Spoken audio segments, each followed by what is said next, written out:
An apology has been received from Councillor Noon. Are there any further apologies? If not, I'll move. Seconded, Councillor Peat. Thank you. I'll put that motion. All those in favour, please say aye. Aye. Against? That's carried. Councillor Benson-Pope, you... I've just got something in relation to the next item on the agenda. That's good. Confirmation of the agenda. Well, I don't want to propose adding anything now, but I think it might be helpful if in response to that submission and the comments that have been made publicly, and I know the Mayor's spoken to Minister Woodhouse about this as well, that at some stage, sooner rather than later, we might want to have a formal discussion in council forum supporting this initiative that's been brought to us, that's been discussed. I'm certainly supportive, and I think there's wide council support for that, but it will be useful as DIA have those discussions about settlement. I think if we had policy firmly on our books in support of increasing the quota and asking for serious consideration for further people to come to this city. So perhaps if I leave that with yourself and the Mayor, it might be something we could add to the next council meeting order paper for a formal resolution. Yeah. Well, I'll liaise with Dave and work out whether it better sits on this agenda or the council is going to happen twice between now and February. I don't think there's another one of these before February. Well, so that's fine. Thank you. Any additional matters in relation to the agenda? I've just got. Thank you. I've got one very brief one, and that is we have a new staff member here today, but we'll introduce him when it comes through with the paper. So move that the agenda be confirmed. Seconded, Councillor Peat. Thank you. I'll put that motion. All those in favour, please say aye. Aye. Against? That's carried. Declaration of interest for noting. Minutes. I'll move that the reissued minutes of the Grant Subcommittee meeting held on the 1st of July 2015 be noted. Seconded, Councillor Wilson. Any discussion? I'll put that motion. All those in favour, please say aye. Aye. Against? That's carried. Minutes of the Toitu Otago Settlers Museum Board. Moved, Councillor Wilson. Seconded, Councillor Bazette. I'll put that motion. Discussion. I'll put that motion. All those in favour, please say aye. Aye. Against? That's carried. And Sustainability Audit Subcommittee. I'll move. Mayor, second. Any discussion? I'll put that motion. All those in favour, please say aye. Aye. Against? That's carried. Which brings us to the Otago Museum Quarterly Report. Welcome, Dr. Griffin.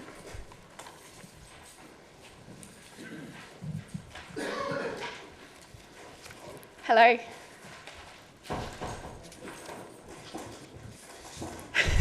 Catch your breath. So you'll just have to pull that mic forward and switch it on. And just welcome you to open with any comments you'd like to. Well, kia ora, thank you very much. I recognise that you do get a written report, but I always think it's important to come and face up and answer any questions that you might have. It's been a busy period at the Otago Museum, and we're entering a period of what I hope will be significant change and hopefully high profile. The planetarium is deeply under construction. In fact, we finished the dome today, so that's complete. We're installing the chairs over the next few weeks. The carpets are going in, and we hope to be commissioning the system in November. And we're opening the planetarium on Friday. Well, there's a gala opening on Friday, the 4th of December. The first public show will be Saturday, the 5th at 10:30 a.m. I think it's important to say that while there is a big focus on science at the museum at the moment, we're not just doing science. A number of our exhibitions have all been humanities focused, and we recognise that our museum isn't just a science museum. We're covering the entire gamut of culture, and we're very pleased to say that some of the exhibitions we've been running, for example the Hotary Ceramics exhibition, have been nominated for relatively high awards, design awards, and we're in good company there. I will say that I think the science focus is starting to pay off. The museum board decided to invest over the next 3 years $3.5 million of our reserves into improving the facilities at the museum. And as a result of some of this investment, we're already seeing additional income for the museum supporting science projects. So we've been very successful in garnering support from the Ministry of Business, Innovation and Employment. And also you may have read in the paper recently that the Perpetual Guardian company has sponsored naming rights to the planetarium, and we'll be bringing low decile school children from rural areas into the museum free of charge as part of the sponsorship. So I hope you as councillors will see that we're working hard to broaden the income for the museum to offset running costs. Other than that, the last thing I would like to mention is the fact that the new conservator that we've hired, we now have 2 at the museum. I'm very delighted that we're offering conservation services to museums that are perhaps under-resourced or don't have enough money for their own conservators. And you'll see in the report that we're offering up to 40 hours of conservation for a number of individual museums around Otago, and we think that's a very important part of the role of the museum. Not just to support things we do in Dunedin, but to also help our colleagues across this beautiful part of the world. So that's the opening statement. More than happy to answer any questions you've got. Thanks, Ian. Questions? Councillor Peat. Thanks again, Ian, for your report. Very full one, and congratulations on the conservation work that you're doing, your outreach to other institutions that need it. That's certainly something that I've noticed has changed from what the museum has been operating in the past, so that service will be well appreciated. My question is about the item on the offering to cruise ship passengers an Icons of Otago Museum tour, and just wondering how you're promoting that, given that if you get as many coaches coming up, you're going to be very busy, aren't you? Yes. That's a long game. Sorry, it's not a game. That's a very serious business, and it's not something we've started promoting it to basically tour groups that are coming in about a year or so's time, because we've missed this season already. You have to promote to the incoming tours in the right places several years ahead, and we're partnering with the experts in tourism in Dunedin to do that. But we're delivering. I mean, one of the issues that the museum's had going back is that the cruise ship tours particularly like a product that's relatively expensive because they can on-sell it to the passengers, and we haven't really had that. But with the planetarium and the planetarium shows and the Icons of Otago tour, we think we've got something that will be much more attractive to the cruise ship passengers, and hopefully they'll start coming through in greater numbers, because we see that as a market that is very important to the museum. And any income that we generate as a result of their coming through is obviously offsetting the running costs of the museum, and that's terribly important. Just one more question, and it's about the science engagement and that initiative with Lab in a Box, which is a container, isn't it? And yes. And that's kicking off this week, isn't it? Thursday. That's right. At Kaikorai Yes. Primary. Yes, the museum's very much we're partnering with lots of organisations, and Lab in a Box is a project that was run by Professor Peter Dunedin from the University of Otago. But the museum's delighted to be partnering with that. And the idea of this is you take it's a container, it's a 40-foot container that the Polytechnic the magicians at the Polytechnic have converted into this lab that you drive it on the back of a lorry and it plonked in the school, and it converts into this really sophisticated science lab. So Peter had the vision to create that. It was funded by MBIE, and the museum is partnering to deliver some of the engagement activities. So we're doing astronomy and I think some earth science stuff as well in remote parts of Southland and Otago. And I think it's really great. And the other science initiatives that the museum's working with, so for example, the participatory science platform, the museum's administering that, which gets money out to community groups doing science engagement in this area. But we can't do it without the partnership with Kaitahu, the University, the Polytechnic and the Science Festival. And I think that really is demonstration that the folks trying to do science engagement in this region are really joined up. We're partnering and making the most of the opportunities that we have here. Councillor Calvert. Along those lines, I see that libraries at the moment are starting to try and branch out, Lambeth Walk and all that sort of stuff.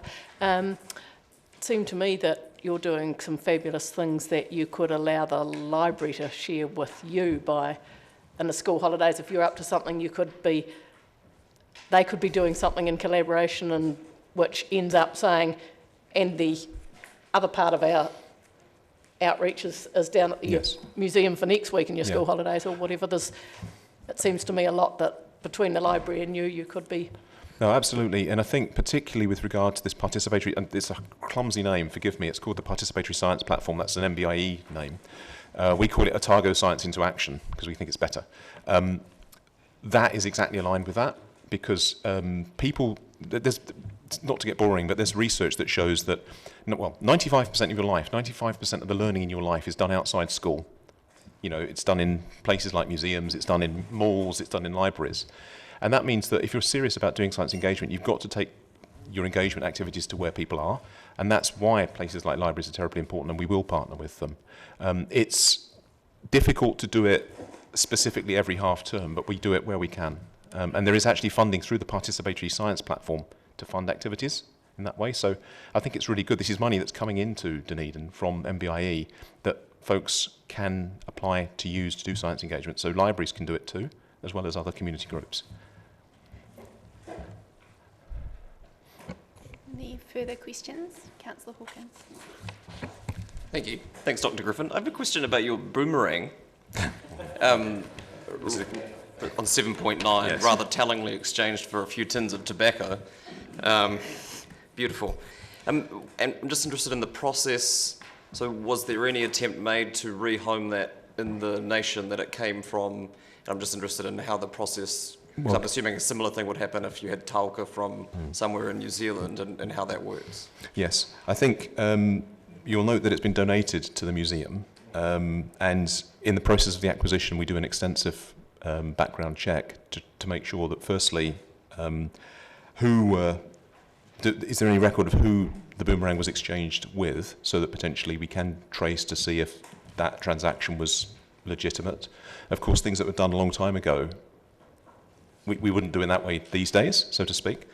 But in terms of researching that particular donation, as part of the acquisition process, we try and interrogate the donors so that we do get information so that we can actually look out and see whether we can find out if there are folks in Australia still who potentially might want that.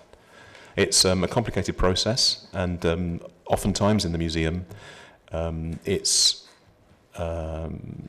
difficult trying to trace the original information that allows us to kind of make sure that something is legitimate when it comes into the collection.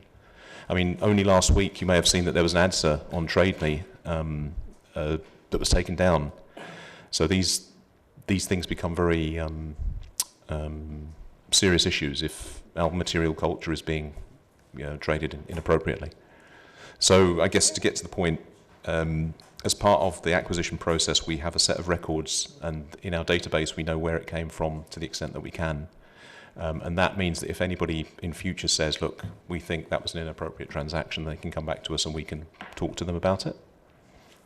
I don't know if that answers the question, but... Councillor Peat. I'll just move the committee notes the report. Thank you. Seconded, Councillor Wilson. I'll just hold that because I have two questions. The first, Dr. Griffin, is just about the smaller institutions that you're working with, as outlined on page 8 of your report, the 43 hours of conservation support. Is that a new thing that you've instigated? Yes. Right. Yeah, we figured that now that we've got two conservators, I mean, we've got enough to be getting on with our museum. There's a significant backlog of material that needs done, but we think it's important that we offer this service to others because, even though we've got a backlog, some of the other museums out there who don't have conservators have got an even bigger one. So I think it's the right thing to do for the community, from our perspective, as the Otago Museum for the other museums in Otago. But that is something specifically new that we've been able to do because we hadn't had conservators for about 8 years. Now we've got 2 of them, so it's something we can offer. And it's been well received? Yes, I think so. Genuinely, I think people would like more free hours, but we can only offer so many. Yeah. And I guess the other question just related to your LEOTC program, which quite clearly is exceeding targets left, right and centre. The targets, are they, they're obviously not maximum numbers. No, that's right. Do you have a maximum that you're exceeding or that you're at? Are you at capacity and do you have room to expand that program? We're actually expanding our our learning programs because part of the issue we've got is that these don't even take into account the new planetarium. So we're actually hiring a new educator because we'll be running a whole number of schools programs in the planetarium. So these numbers will be significantly increased. The issue with LEOTC though, unfortunately the government moved to population-based funding a while back. So any LEOTC providers, it was perceived that this area was oversupplied by LEOTC, so our LEOTC funding was cut by roughly a factor 3. But we still think it's important to show that we're doing this programme so that if ever funding comes back, we can demonstrate that we're actually exceeding the targets that were set. But the targets were set by the LEOTC contract, which runs for about 3 years. Okay. Great. Okay. Well, it's been moved and seconded. Is there any discussion? If not, I'll put the motion. All those in favour, please say aye. Aye. Against? That's carried. Thank you very much, Ian. Which brings us to the Moller Park Memorial Arch.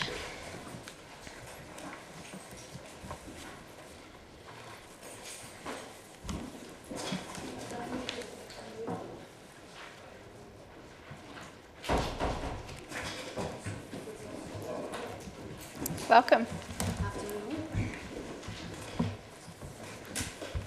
I'll just hand over to you guys to make any comments you might like to. Thank you. Hopefully this report is pretty clear and speaks for itself, so we're just happy to answer any questions that the committee may have. Councillor Hawkins. Just a simple and obvious one, I suppose. This is from a resolution in October 2014. How has it taken a year for us to get to this point from there? If I may, through the chair, just the high volume of work and resourcing that we've had issues with over the last year, and it's been one of those projects that has been community driven, opposed to being on our agenda for priority. So we've had to fit it in where we can within our programmed works. Oh, sorry, if I may, and correct me if I'm wrong, my understanding was the process is being run by the community board. Is that not correct? Through the chair, the process has to date been managed through the community board, and it's got to the stage where they've done enough consultation with their small localised community to warrant looking a wee bit wider and going to the wider community, and that's where we've brought this to this committee to just seek approvals to do that. So we think it's important to not only pick up on the work that the local community board have done to date, but also give opportunity for wider people in Dunedin to participate in this consultation process. Thanks. Councillor Thompson. Just on page 8.4, you say the arch has an estimated 18 years remaining useful life before it needs replacing. I was just wondering where that figure's come from. Through the chair, we have the assets valued every 3 or 4 years, and our valuation report is telling us that the remaining useful life will expire in 2033. So I just want to clarify, is that actually that the concrete's going to expire in 2023, or is that a depreciation calculation that we're talking about? Through the chair, it is a depreciated calculation, but we have had some signs of cracks at the top that we need to, and we will be getting some structural engineering advice to look at that. So until that advice comes through, and we aim to do that before Christmas, so that will be part of work that will be incorporated into this consultation process that will help determine what useful life we have actually got out of the existing memorial. Okay, so look, the reason I ask is just because it seemed a strange number to arrive in there in advance of a structural evaluation. The structural evaluation will be done before you go out for consultation? Through the chair, yes, we can do that before that. We'd like to be able to come back to this committee, and the first meeting is in the new year anyway, so we will have plenty of time to get that structural assessment done prior to going out, so that we can inform the community through that process. Sorry, I think Councillor Thompson's question was just relating to whether or not that information will be available to the community during the consultation phase, or whether it would be subsequent. Is that correct, Councillor. Correct. I'm just a bit concerned that this figure suggests that it's going to fall down in 18 years. I imagine the depreciated life of Buckingham Palace probably expired centuries ago, but it's still standing. I just wouldn't want that to get mixed up in the conversation, really. That's all. If it, because the outcome to the consultation may be affected by whether or not it is structurally unsound. Through the Chair, I mean, we can certainly take that on board and work with the Community Board to make sure that we do the structural assessment before we go out for consultation. There's no problems with that. Or that regardless of the time frames, that the estimate is clear in terms of what it is. Yeah. Yep. Okay. Councillor Wilson, then Councillor Vandevers. I'm slightly concerned about the process, and that if the report comes out and says that it is structurally unsafe, do we leave it open and continue to have people going under it and through it and near it? I mean, at what point does this become an operational matter that should be dealt with by council staff rather than by public consultation if it is unsafe? Because, as we've already heard, our next meeting isn't until February, and I'm just concerned that this almost looks like if something was found wrong that... Yeah, so we'll complete and we were planning to complete the structural assessment, and if that says that the structure is unsafe, then we'll operationally take those actions. However, we will look to prepare some consultation with the public to go out and see whether we relocate or what we do with the structure. Well, and that goes to the next question. As far as the recommendations go, it suggests that it comes back to community and environment. I suppose that's to give comfort to the process of consultation, because in essence that could happen. If it doesn't have to come back here as part of any management plan or anything like that, does it? No. Is that related to that point? Because I've got... Yeah. I just to clarify, I wasn't suggesting that this was it's going to fall down. It's more around, you know, if it's got 10 years of useful life before, then that might be a completely different view in the public's mind to it's going to stand up for another 200 years if you want it to, you know. Yep. That was really all I was clarifying. Getting to, yep. Councillor Vandevers. Rather than a useful life, the chairman of the Community Board, Trevor Johnson, seems to think it's an unuseful danger, and the ODT's quoted as saying that it was an accident waiting to happen. It's been neglected over the years. The board doesn't believe it's worth spending money on, and we're hoping to have it demolished and relocate the plaque to a more suitable place within Muller Park. Is that what's proposed actually under option 1?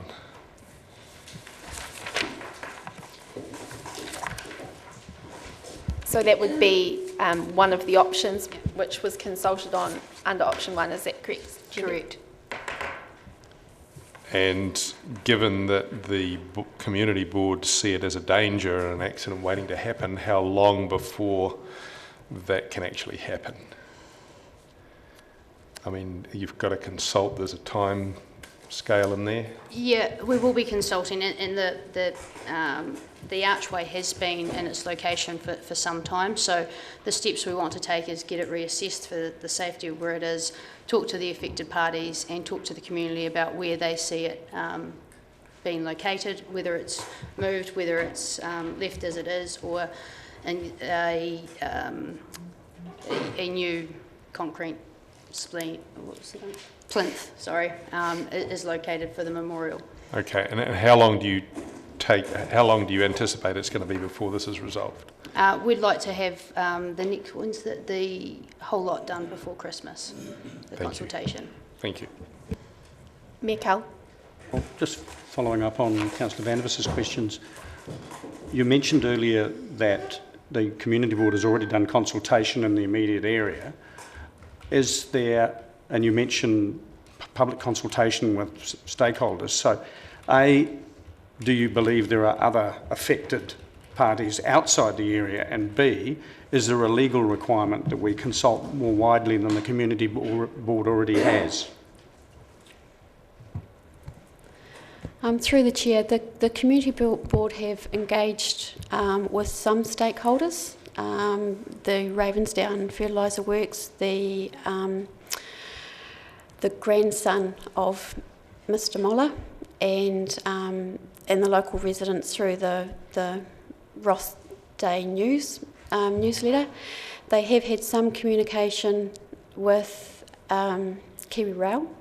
I'm not totally aware of the extent, but they would have done some communication with NZTA, because the ARC is actually on the state highway as well.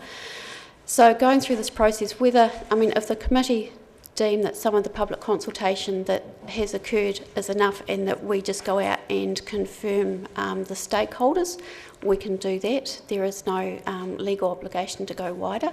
It was just given the location and perhaps the interest, that we thought it was worth going out for consultation. But until we've actually got some ideas on costs, there are things like who can contribute as a stakeholder. We have had some interest from Ravensdown to provide some financial contribution to any replacement. And while that's been pretty generous towards the community board, without understanding the full costs of the whole project works, we can't say categorically that they're going to fund the project, but they may go a long way towards it depending on what the outcomes are. There has also been, Mr. Moller was also a member of the Otago Harbour Board and had some interest in the local harbour yacht club, and so it would be quite good to consult with some of those smaller groups as well. One of the ideas has also been, as well as putting a memorial back on the same site, is to actually put something located along the cycle walkway, because of his connection to the harbour as well. So there are just some wider factors that we just want to get some more feedback on. Okay, so just following up on that, I'm interested if the inclination on the part of the community board and even the stakeholders is to demolish it and replace it with a smaller plaque, what would be the point in getting a structural survey? It just seems to me that there's a number of expenses here, potentially, that are irrelevant. You know, who cares whether it's got concrete cancer or it'll stay up for 100 years if we all want to knock it down anyway? So why is whether it's structurally stable relevant to what people generally want to do with it? I guess through the chair, at the end of the day, it may be a factor if there are council funds relying on its replacement going towards it, because it may be that we might not be able to contribute to it through our existing budget for a couple of years, depending on how it sits against our priorities for other maintenance and restoration works for our monuments. But then if it is deemed to be actually quite unstable, then we would have to obviously reprioritise our funding, if that makes sense. If I may, sorry. I'm thinking there's one additional piece of information which perhaps isn't in the report, but which staff may be able to clarify. Our heritage planner has recommended that this go out for consultation. Is that correct? Yes, correct. Yeah. So that's one of the reasons for that decision. Yeah, well, going back to your answer about whether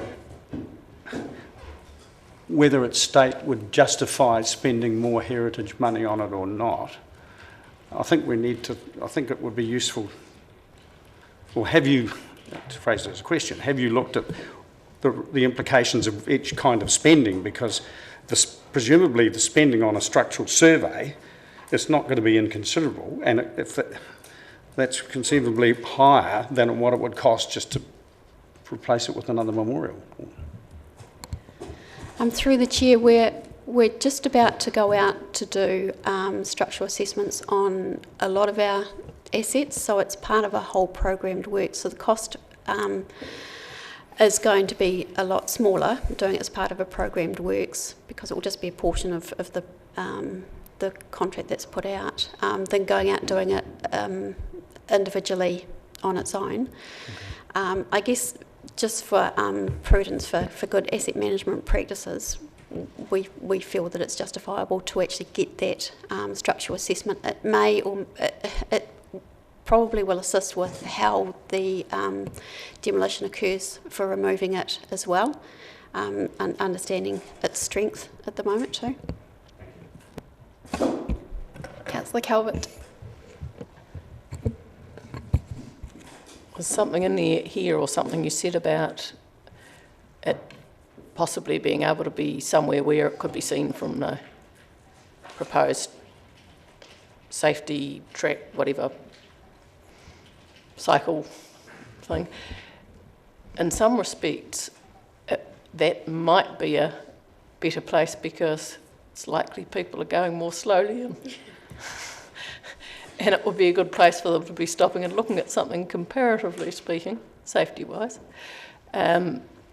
So could we, if we're consulting, ask people that question, you know, whether that would be, in their view, a good place, and if not, why not, or whatever, if we're thinking of shifting it, because this seems to me, it starts with saying that it's a safety issue,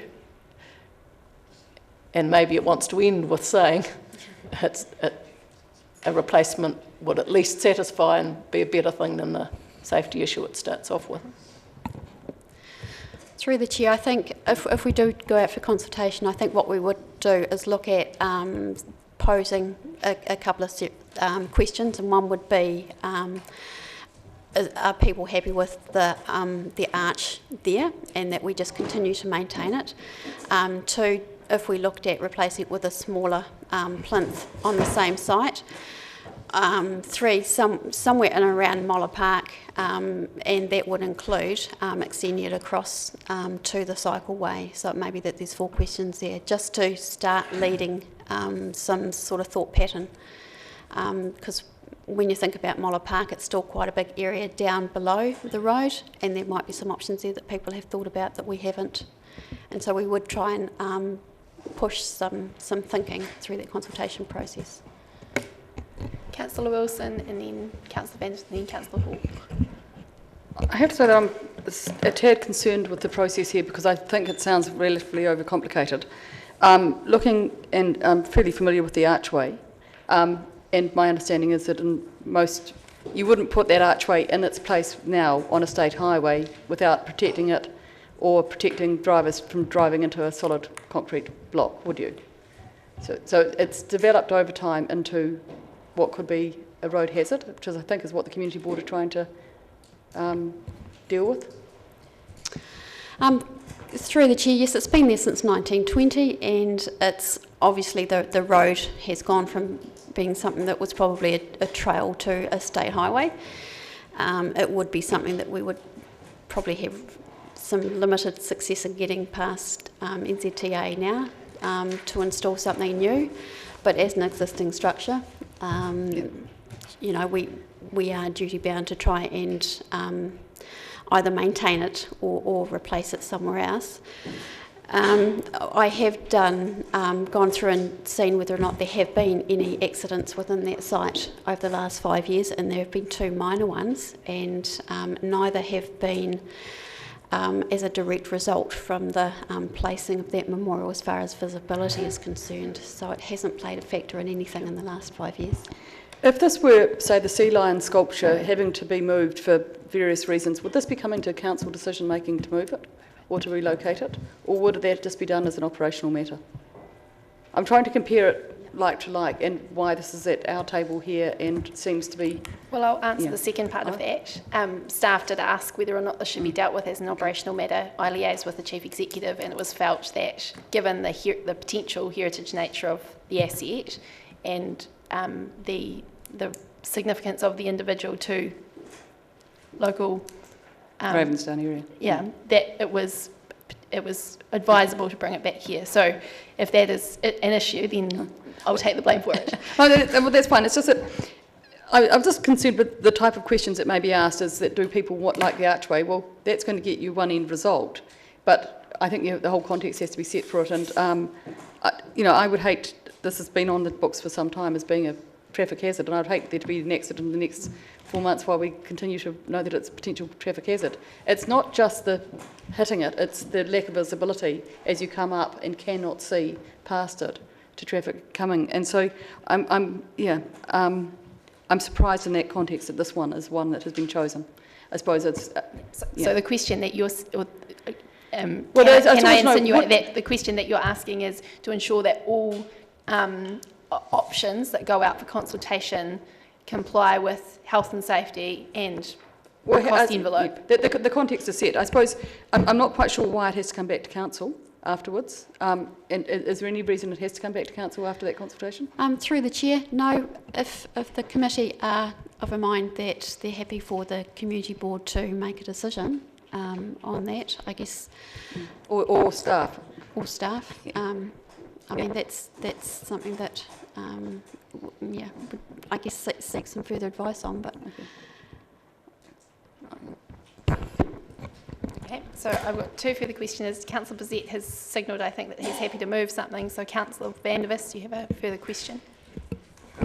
Yes, I was just wondering who the acting policy and planning officer is. I note that signatories here simply have a position and we don't know who's actually written these things. Who is the acting policy and planning officer? Through the chair, that's myself. I've been seconded over to the policy team to carry out a number of project works since February, so that's the role that I've taken on at the moment. Is it a new policy not to have people's names on these things and just positions, or...? Simon, are you able to speak to that? It's when it was discussed, we left it up to the general manager to decide how they designated those reports, whether they were individuals named or whether they were positions. But that was Ruth's decision to do that. But different general managers have different approaches. As someone who likes to follow who's writing things and understand where it's coming from, it would be most helpful for me as a councillor. I've got no objection to the positions being there, but most helpful to me as a councillor if we could know who the names are of whoever writes these things and who signs them off. I used to like the idea also that these they were signed off and a signature appeared as well from the overall managers, whatever. There was some reassurance in it for me when we had the system. I'm not at all happy with this. So I can just write Lisa Wheeler in here, can I, as the author? Well, I think you've been advised that the acting policy and planning officer is Lisa Wheeler. So. Great. Councillor Hall.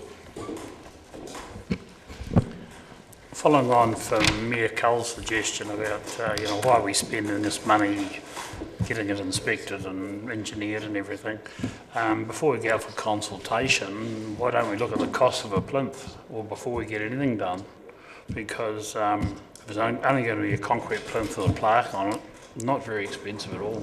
You can get it precast in Balclutha and plaque put on it and just delivered to the site. Yep. So to follow up, I guess. Thank you for that, Councillor. And I guess the question is, when we go out for consultation, will it be clear what the costs of each option are to those members of the public who will be?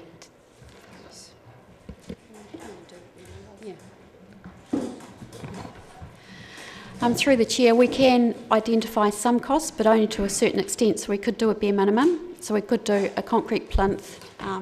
We do know of, because there's a very large brass plaque that was attached to the monument that has been removed because it was forcibly being removed some months ago, and it's been taken off just to, until we go through this process.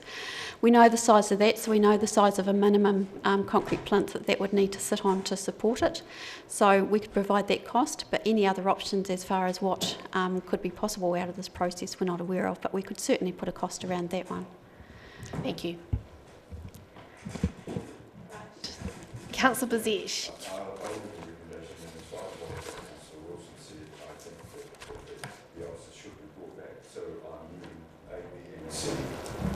Right. Do I have a seconder for that? Seconded, Councillor Calvert. Thank you very much. Is there any Councillor Vandervis? Can I flag a consequential motion that in the event that this motion fails, that I move that we leave it up to the community board to make the decision on something that they've already consulted fairly widely on. So that's, everyone's cognizant of that. Is there any discussion on the existing motion? No? If not, I'll put that motion. All those in favour, please say aye. Aye. Against? That's carried. Thank you. Thank you very much. So, New Zealand Masters Games, and I think we are also going to welcome a new staff member.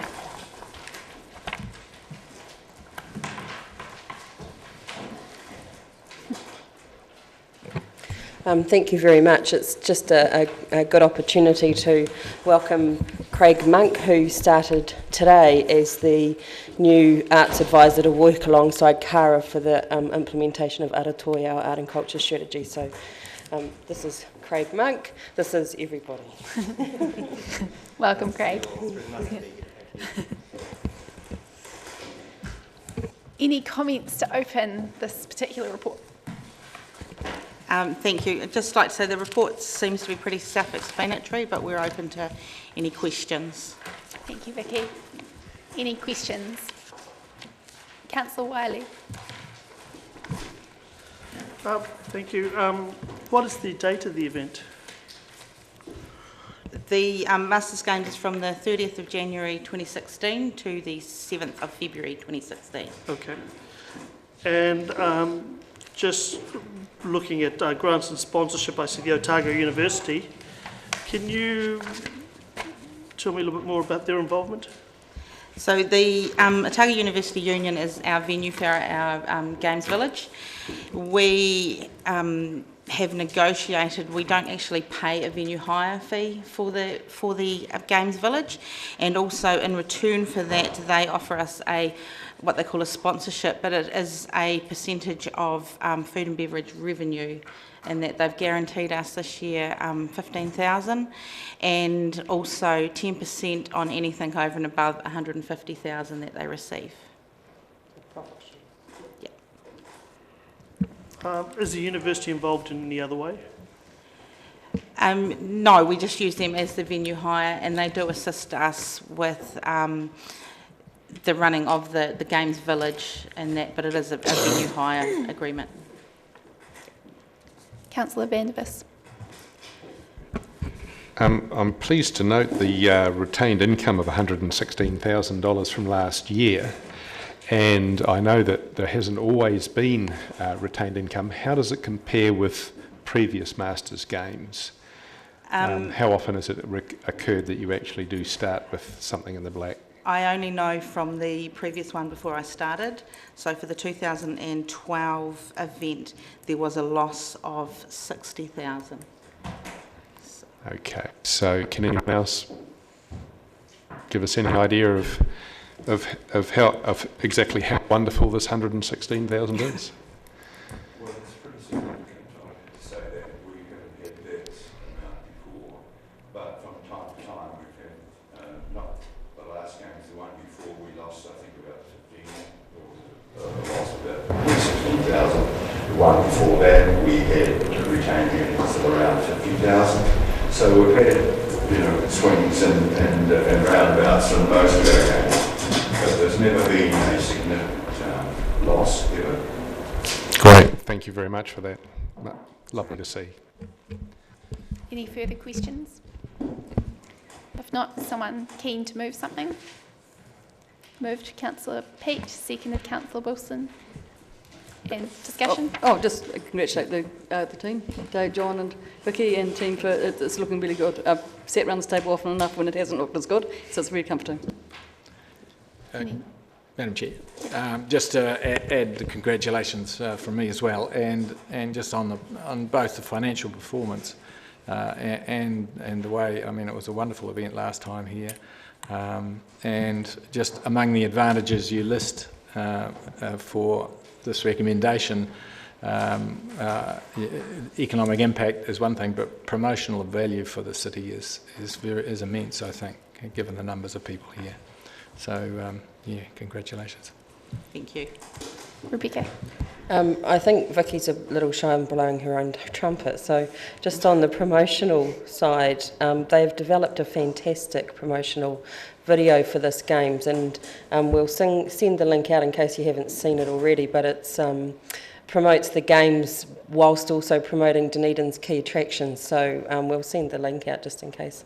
Plus, early bird registrations close at the end of November for any councillors that would like to enrol. My only complaint is I still don't think I qualify. I'm stating. Yeah. Okay, so it's been moved and seconded. No further debate. If not, I'll put that. All those in favour, please say aye. Against? That's carried. Thank you both very much. And welcome, Craig. I'll move that we move into non-public for the reasons... Oh, sorry. One more. Yeah. The notification of agenda items for consideration by the Chair, taking one from David. Councillor Pete. I wonder whether we could expect a report to this committee next time about City of Literature governance. Is that a possibility? Yeah, I think it is likely. Yeah. Yeah. Thank you. Yeah. Any further? Nope. If not, I'll move that we move into non-public for the reasons outlined on the order paper. Seconded, Councillor Pete. I'll put that motion. All those in favour, please say aye. Against? That's carried.